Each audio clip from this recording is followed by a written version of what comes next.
How many have heard of the lost Gospel of Thomas? The lost Gospel of Thomas. Some of you have heard of that text. Very, very powerful text. The lost Gospel of Thomas is powerful because it is believed to be the actual words of Jesus as he was teaching those around him how to use the power of human emotion in his life. And if the indigenous people know it, and if the ancient people know it, why don't we know it? What happened to our knowledge?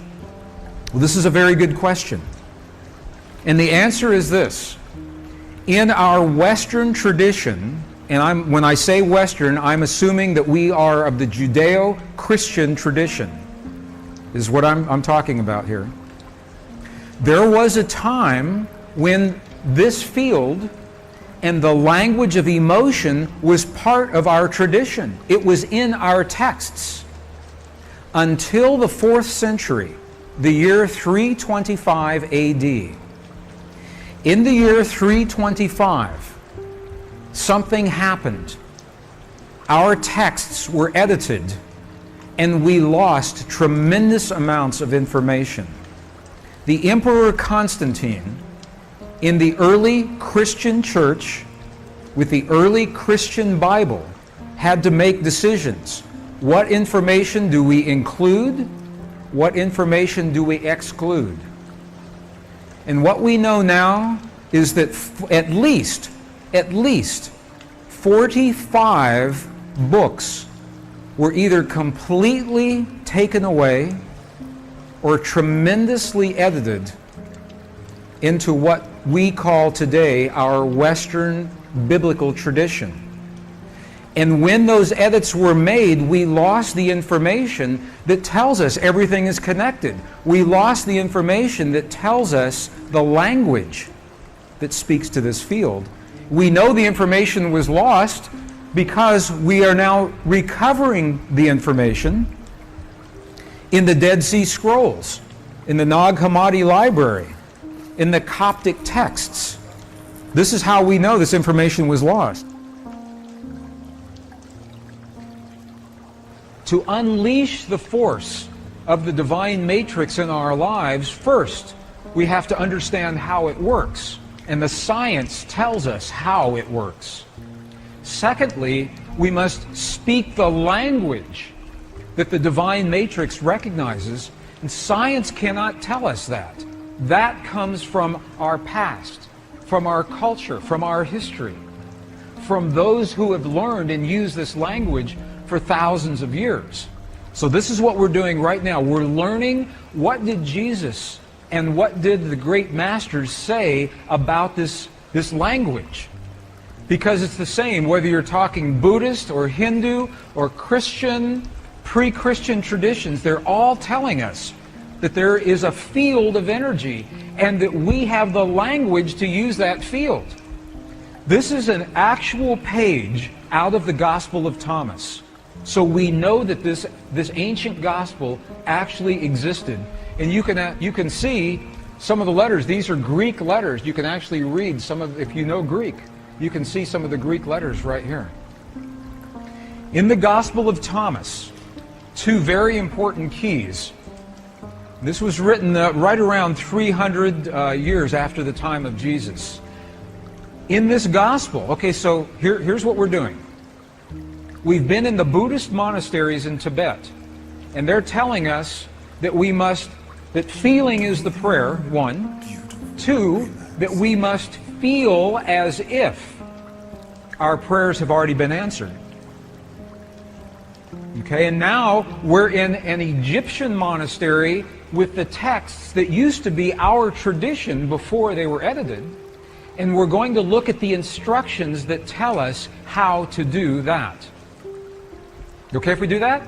Is that good? Okay. Gospel of Thomas. If you have a copy of the Gospel of Thomas, this is verse 106, translated from the Nag Hammadi Library. And if you do not have a copy, it's in our books, and you can go to any library and pick this up. Verse 106. Look at what the lost Gospel of Thomas says. It says, when you make the two, thought and emotion, one. So the Gospel of Thomas is talking about thought and emotion. It's saying when you make your thought and your emotion one, look at what happens. You will say to the mountain, mountain, move away, and the mountain will move away. Saying that when you can marry your thought and your emotion into one single potent force, that is when you have the power to speak to the world. Secondly, when you make the two one, what are they talking about? What are the two? Let's go back to our image. The two, thought and emotion. When the two become one in our hearts, we create the feelings in our bodies. When thought and emotion become one, you'll see how to do that in just a minute. Let's go back to the Gospel of Thomas, another verse. Now this is verse 48. It says almost the same thing. This was so important that it was recorded at least 3 different times in the same Gospel. Look at what this says. If the two make peace with each other in this one house. When Jesus is talking about the house or the temple, what is he talking about? What is he talking about? Precisely you. You are the house. You are the temple. If the two make peace with each other in this house, if thought and emotion become one, if they make peace with each other in this house, look what happens. They will say to the mountain, move away, and it will move away. He's telling us again, in a completely different verse, how powerful it is to marry thought and emotion. But they still haven't told us how. How do you do this? That's the next piece. In the early Christian Bible, your Bible today, there is a passage. How many have heard, ask and ye shall receive? Have you heard that before? Ask and you shall receive. Have you heard that? I know people that ask and ask and ask and nothing happens. Because the asking is not done with the voice. The asking is not done, please, please, bring this to my world. That's not asking. To ask, we must speak to the field, to the divine matrix, in the language that the field recognizes. In a language that's meaningful. The field doesn't recognize our voice, it recognizes the power of our heart. Remember this morning, our heart, we have a feeling, creates electrical waves, magnetic waves. That's the language the field recognizes.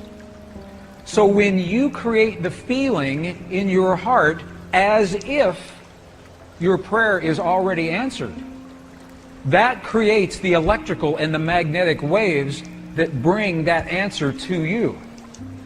In the Bible that you have today, the King James Version, John 16, 23, 24, what you have is the condensed version. You have the edited version. The edited version looks like this. This is the edited version. Whatsoever ye ask the Father in my name, he will give it to you. Hitherto have ye asked nothing in my name. Okay? Ask and ye shall receive, that your joy may be full. Okay, this is the edited version. This is so amazing to me because they took out the 2 sentences that tell us how to ask. In the 4th century, when the edits happened, they took those 2 sentences out. Would you like to see those 2 original sentences? Okay, we'll go back into the original Aramaic and we'll look at a new translation. This is the original Aramaic. It begins, it looks very similar. So this is the retranslated version with the missing pieces. All things that you ask straightly directly from inside my name, you will be given. It says, so far you've not done this, because if we ask with our voice, we have not done this. Now here's the piece that was edited. Here is what was lost. Look at these two very powerful sentences. Ask without hidden motive and be surrounded by your answer. Be enveloped by what you desire, that your gladness be full. Look at what it's saying. It's not saying to speak a word, it's saying to be surrounded, to feel as if. If you are surrounded, you are feeling as if your answer has already happened. Be enveloped. If you want the perfect relationship in your life, if you want the healing in the body of your loved ones, feel the feeling of what it is like as if that has already happened. Be enveloped by what you desire, because that is when your thought and your emotion become one.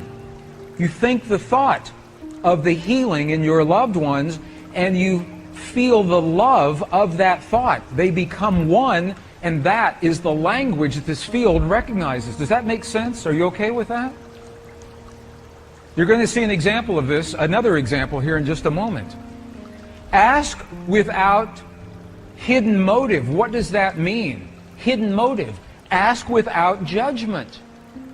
This is precisely what the Buddhists are telling us.